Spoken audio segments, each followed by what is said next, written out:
Boom. Ah. Hello, Skye. Welcome, hello out there. Welcome to Wednesday Words from the Australian Poetry Hall of Fame on the 11th of June 2025. Yeah, I'm Thundercloud and my mum calls me James. Washing away the garbage, leaving rainbows after rains. Yes, you know what I say. Let's have some fun and linguistic games. Did it? Yeah. All right. The weather. Well, here we are on the 11th of June, and it is currently to 1.5 outside, 1.5 degrees outside here in Guerin. Feels like minus 2.6, and we're heading of a top tomorrow of 7 degrees. So yes, it's lovely and fresh here in Guerin. And if you think it's cold where you are, just think of us up here, and then you'll get over yourself. Yeah. Okay. All right. The first one I've got for you is one that I wrote this week, and I'm probably sure there'll be someone will come up with a yes. Yes, they can. Like there's always an exception to the rule. Yeah. No pill can fix a wit. No pill can fix a head. No pill can fix a piece of or reincarnate the dead. That's because they're like F hash bracket K, yeah. No pill can fix the woke. No pill can fix blue hair. No pill can fix those who can't take a joke nor offer tender loving care. No pill can fix an egoist. No pill can fix your fashion. No pill can fix a narcissist nor weaponized compassion. And then someone commented, a pill can fix a piece of shit with the help of some water and a chlorine tablet. So there you go. And then someone else commented, I don't know, antipsychotics are getting better by the day, maybe 10 years from now. Yeah, okay. Just take a little bit more lithium, my friend. Yeah, maybe your lithium dose needs to be up a bit. Yeah. Why Doherty Died by Thomas Spencer. Now, this comes out of the book Australia's Beating Heart, published by Australian Geographic. An anthology of traditional bush poetry was put together by a couple of Melanie Hall and Susan Carkery. Yeah, a couple of bush poets from out. Hey? Couple of melons, yeah. Sue and Mel and Sue. Why Doherty Died.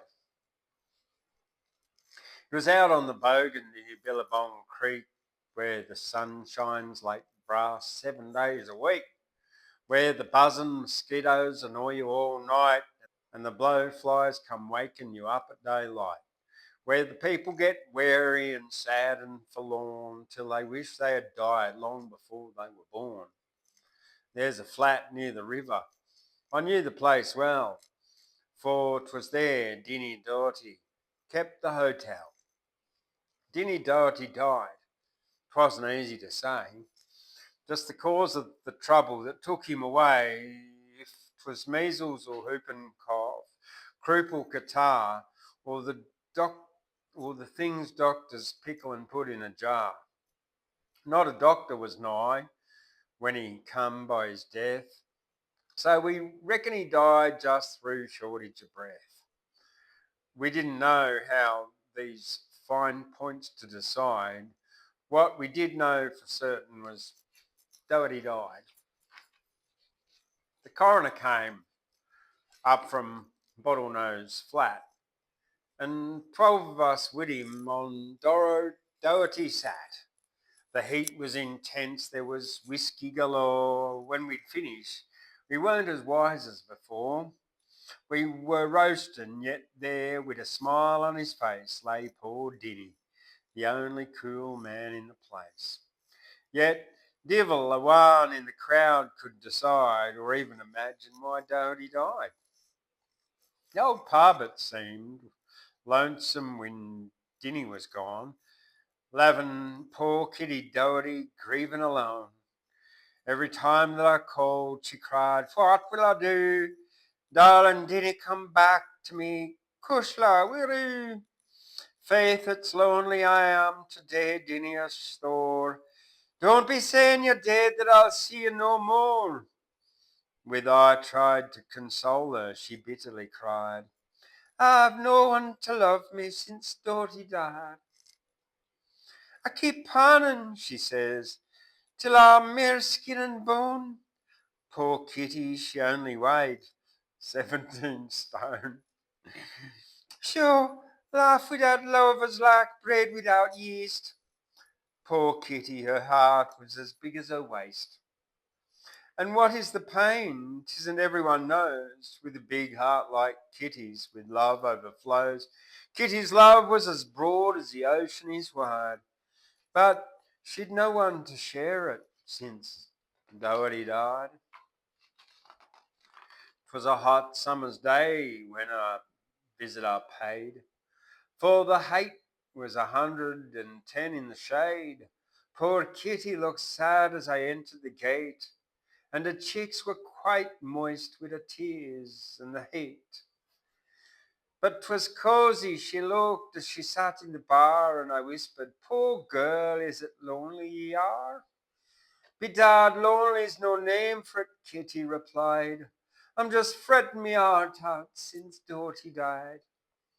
Then says I, "Faith, this isn't the weather to fret," and I wiped her plump cheeks that were clammy and wet. "Sure, Kitty," says I, "you must hold up your head, for the world isn't empty if one man is dead.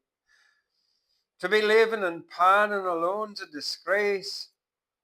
Can you find no good man to take Doherty's place?"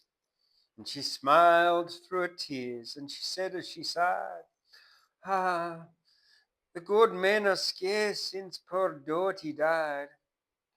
"Och," says I, "to talk that way is fiddle-de-dee. There are good men left yet, Kitty. What about me?" Then before you'd said Jack, oh, the bar she leapt, and she flung herself onto me bosom and wept. 'Twas in vain that I tried to get out, to get cool. She was harder to shift than a big bag of wool. And I thought as she lay on me bosom and cried, "Faith, 'tis now that I know why poor Doherty died." She squashed him.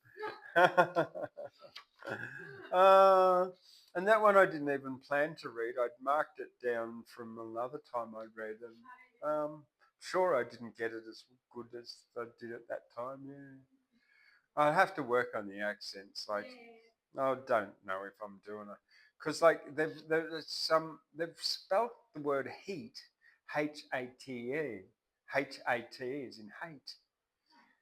And her cheeks were quite moist with the tears and the hate and the heat. Heat. Yeah, for the hate was 110 in the shade. For the hate. Yeah, heat. That's what he means. Tricky. A Matter of Knack, this one, by double T, double Q, double two. W and me.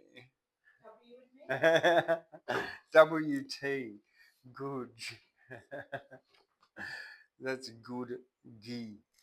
G G O O D G A. Goodge. Yeah, good G. Goodge. Yeah. WT Goodge. That's his name. Yeah. The poem's called A Matter of Knack.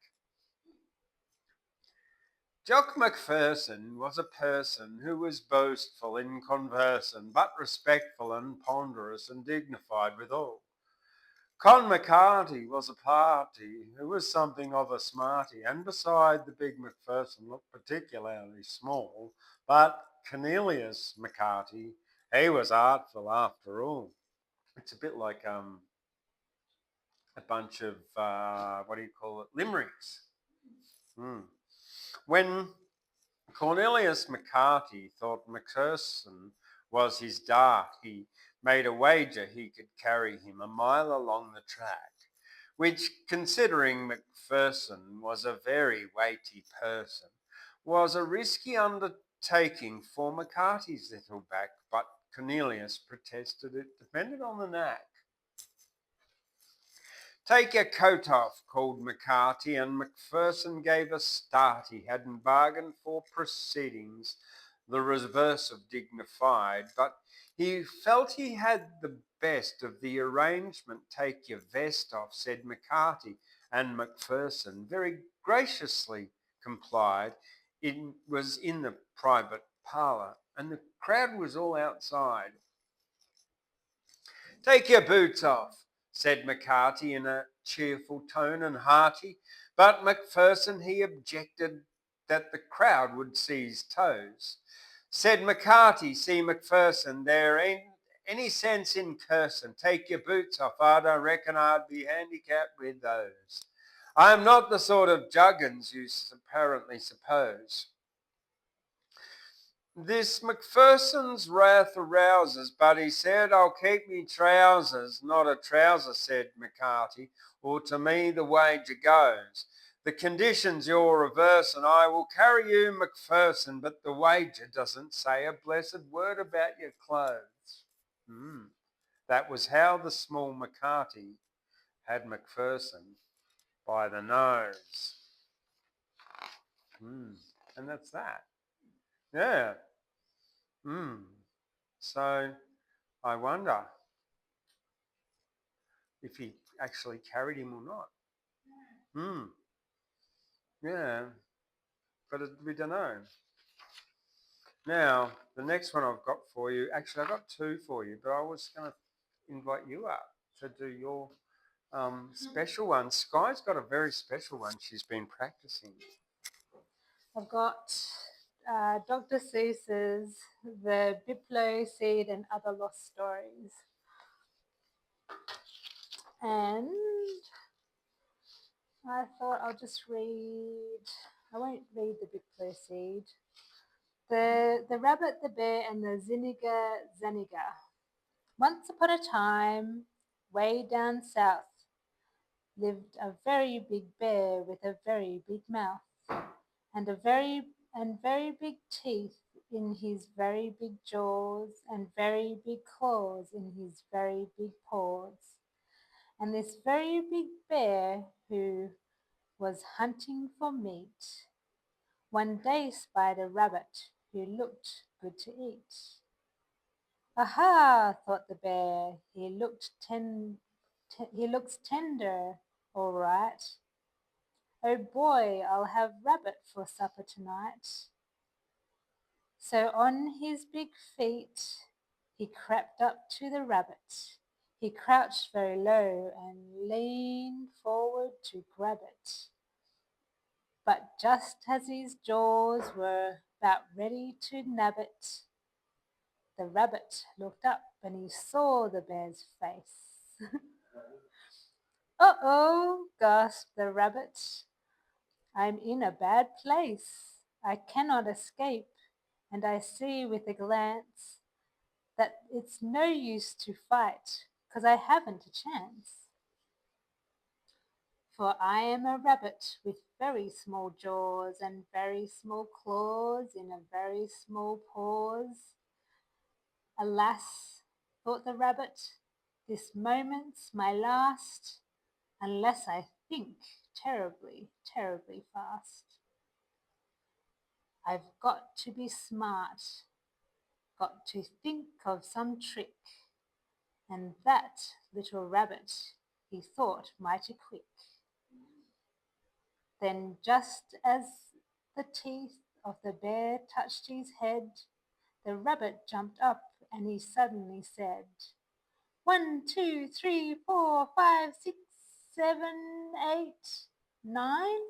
9? Only 9? That's a very bad sign. Poor bear, sighed the rabbit, then counted again. And this time he counted from 1 up to 10. Huh? The bear grunted. He stared and he stopped. He looked mighty puzzled. His jaw sort of dropped. Now, what are you counting then? What did you see? Do you mean to say something's the matter with me?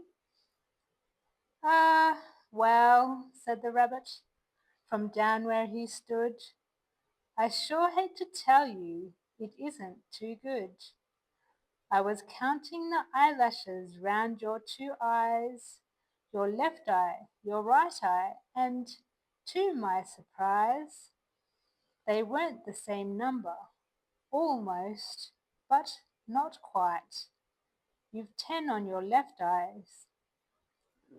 You've 10 on your left eye, but 9 on your right. I'm sorry, so sorry. But, sir, it is true. Poor bear, this is dreadful. One eyelash too few. The bear looked upset. He looked frightfully sad. Good gracious, he gasped. Is that really so bad? Well, said the rabbit, I've counted the hairs that grow on the eyelids of hundreds of bears, and I always have noticed it added up in adding up bears that they always came out to an even amount. But yours, Mr. Bear, have an uneven count. And I guess that's the reason, the rabbit then said, for the lopsided way that you're holding your head. It's twisted, it's sagging because of the weight of your uneven lashes. You cannot hold straight. My head? Groaned the bear with an unhappy roar. Why, I never knew it was crooked before. But now that you say so, it does feel quite funny. I'll bet that it hurts you a lot, said the bunny. I bet that it hurts you right down to your tail. My, Mr. Bear, you look horribly pale. Say, how does your throat feel? A little bit prickly? It does, moaned the bear, and my stomach feels tickly. Poor me, cried the bear, I feel all over sickly. Tish, tish, said the rabbit, it's just as I reckoned. Your alignment is getting much worse by the second. Your tongue, Mr. Bear, does it taste a bit fuzzy? Your brain, Mr. Bear, does it feel a bit wuzzy?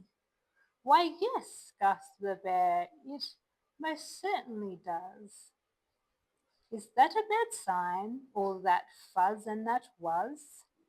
It is, said the rabbit. Alas and alack, it's a sign that your trouble has spread to your back. For even right now, while I'm standing here speaking, I hear a loud sound from your backbone. It's creaking. Oh, the lack of that eyelash can make you a wreck. The lack of an eyelash can break a bear's neck. It can break all your ribs. It can ruin your heart. Who knows what might happen? You may fall apart. Be careful, poor bear. Don't you even dare cough, or your feet and your tail and your nose may fall off. And he gave that big bear such a sorrowful look that the bear started trembling. He shook and he shook. Oh, me, the bear blubbered. Oh, what can I do? Must I die just because of one eyelash too few? Oh, how can I get one more eyelash to grow? Oh, well, smiled the rabbit, it happens, I know, of a way you might do it.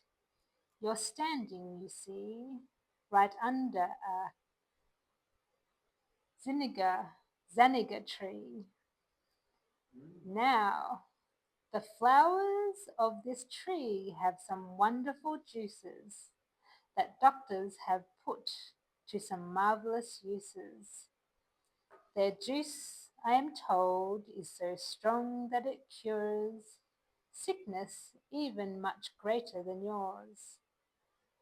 The juice of these flowers cures measles and mumps. The juice of these flowers cures freckles and bumps.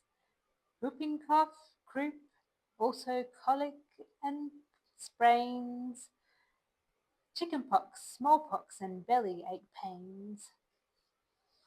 There's nothing, they say, this juice cannot do. So I think, Mr. Bear, it's the right juice for you.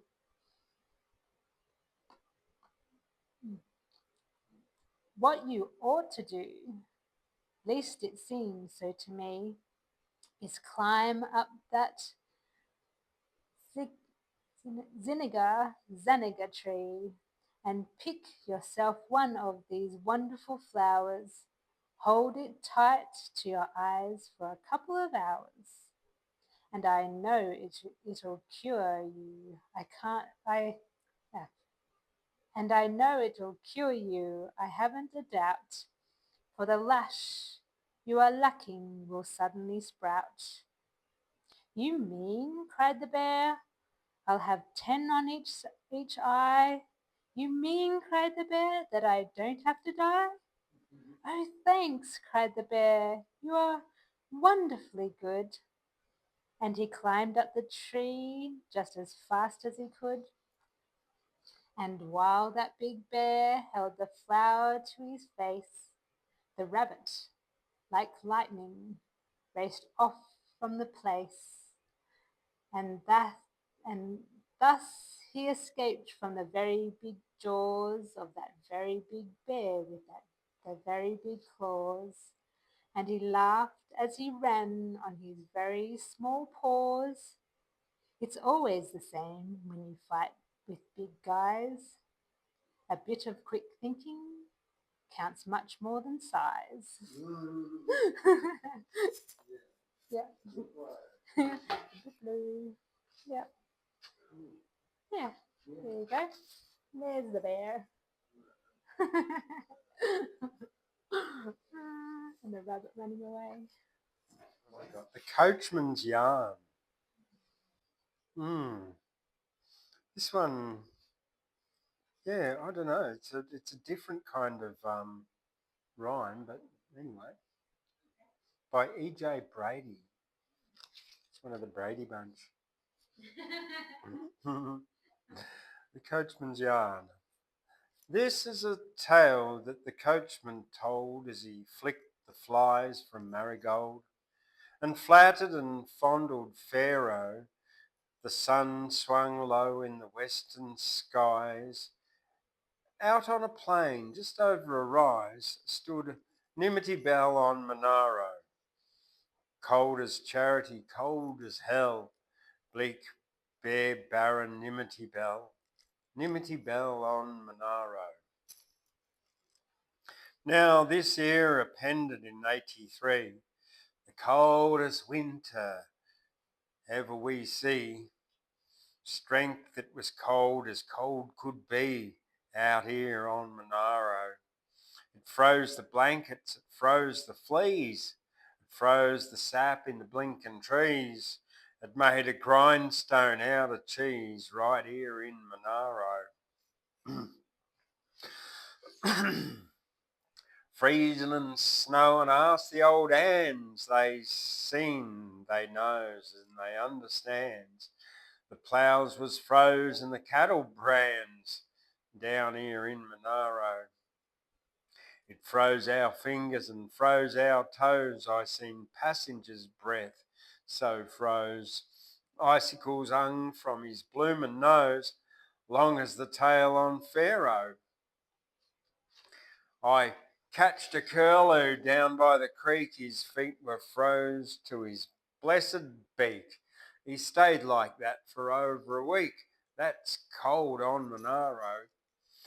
Why, even the air got froze that night. You'd hear the awfullest sounds at night. Why, even the air got froze that tight. you'd hear the awfullest sounds at night, when things was put to a fire or light, out here on Monaro. For the sounds was froze at Hayden's bog, a cove he's cross-cut a big black log, and carted her home he wants to jog. Stiddy go stiddy there, Pharaoh. As soon as his log begins to thaw, they hears the sound of the crot-cut store. A thawing out, yes, his name was Law. Old hands, them laws on Monaro. The second week of this air cold snap, I'm driving the coach, a Sydney chap. He strikes this part of the bloomin' map, a new hand here on Monaro. His name or game I never heard tell, but he gets off at Nimity Bell, blowing like Bluey, freezing like Owl, at Nimity Bell on Monaro. The drinks was froze, of course, in the bar. They breaks a bottle of old 3 Star, and the barman says, now, there you are. You can't beat that from Monaro. The stranger bloke, he was tall and thin, says, strike me blue, I think you win. But we'll have another and I'll turn in. It's blithering cold in Monaro. He borrowed a book and went to bed to read a while, so the missus said. By the candlelight he must have read these nights as long on Monaro. Past closing time, then he starts and blows the candle out, but the wicked froze. Les, that's what folks around here suppose. Old hands has lived on Monaro. So, being tired and a stranger new to these mountain ways, they think he threw his coat in the wick and maybe too any old clothes he'd to spare.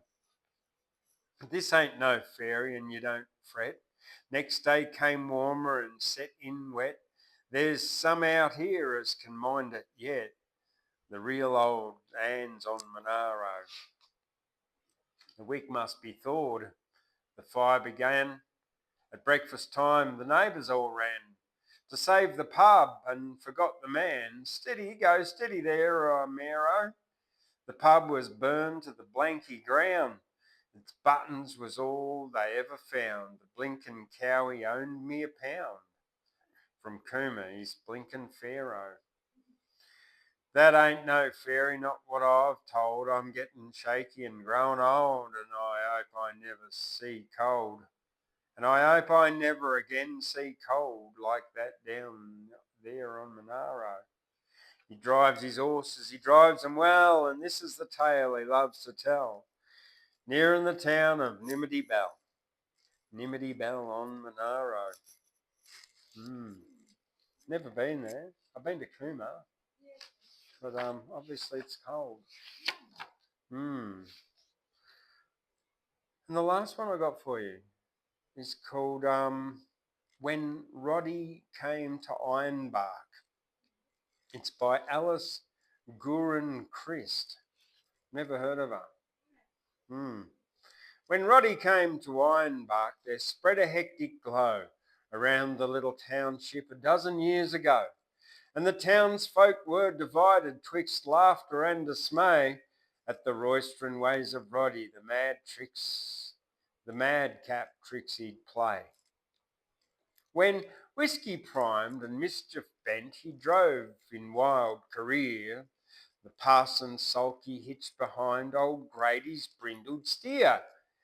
And he and other reckless lads, with laughter, song and joke, made life on earth a burden for all sober-minded folk.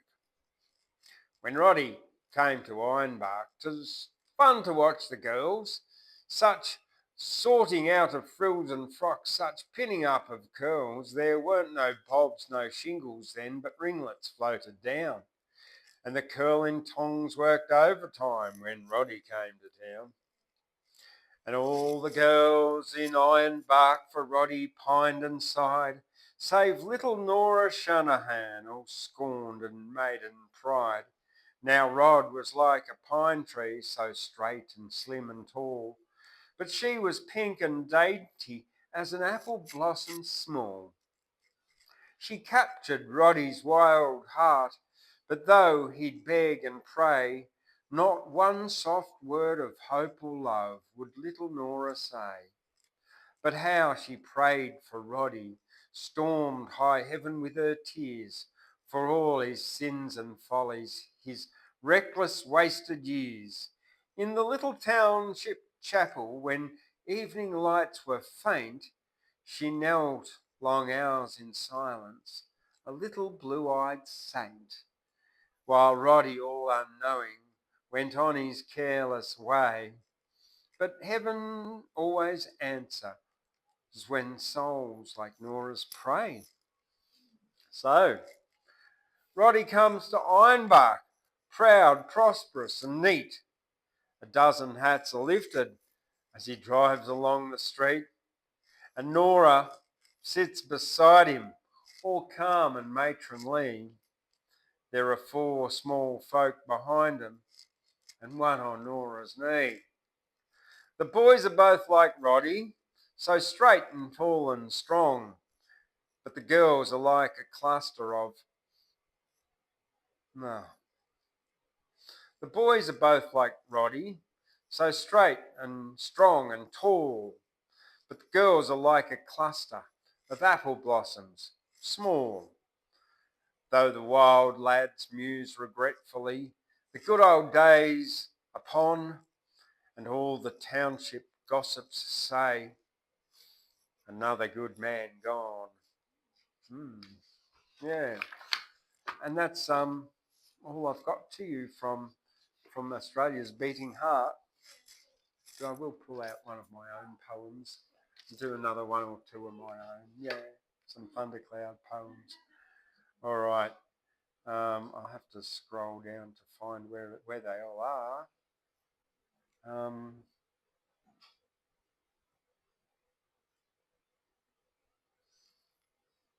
Like a thought, doctor training. It's training, right? It's not. They're not actually thinking.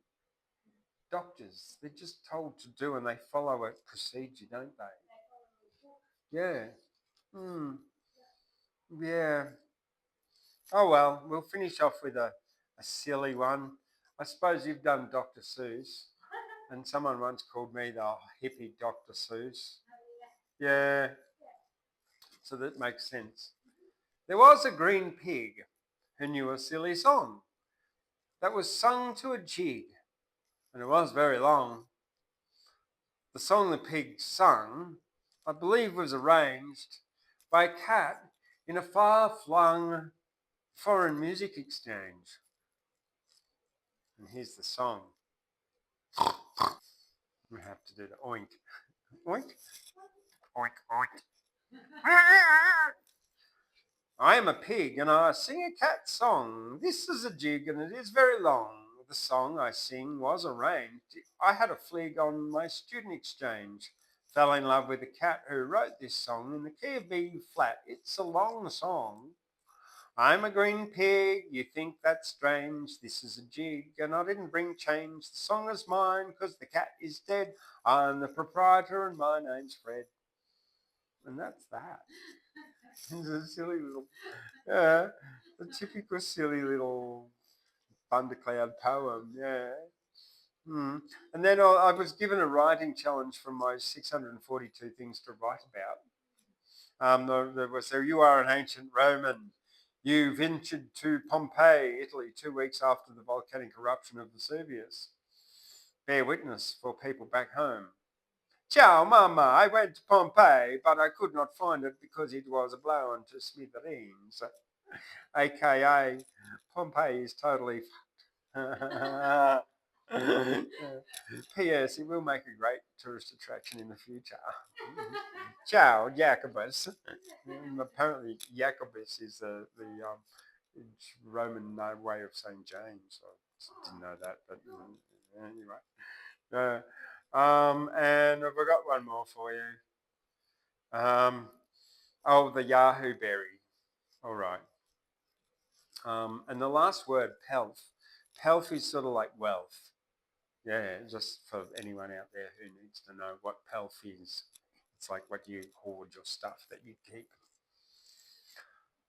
I went looking for the Yahoo Berry with Mary the fairy, who was yappy and merry. Now Mary had legs that were furry and hairy, and a face like a dunny. After diarrhea, Jerry had seen a monster that was very scary. I know, messy, hey. She was pretty, yeah, face like a dunny, yeah, after that. Now, the Yahoo Berry was fluorescent green. I'd seen them, it seems, in teams of my dreams, and Mary had dreams of fairies, it seems, eating berries, and they're very yummy, it seems. Well, the story gets good, as out in the woods there were hoods with Yahoo berries as goods, amongst other foods as prunes the hoods would spend afternoons finding good food in the woods. Mary and myself spent some of our wealth purchasing berries, pickles, and prunes for our health, ourselves, and to take home to the elves, and our shelves are now full of Yahoo Berry health.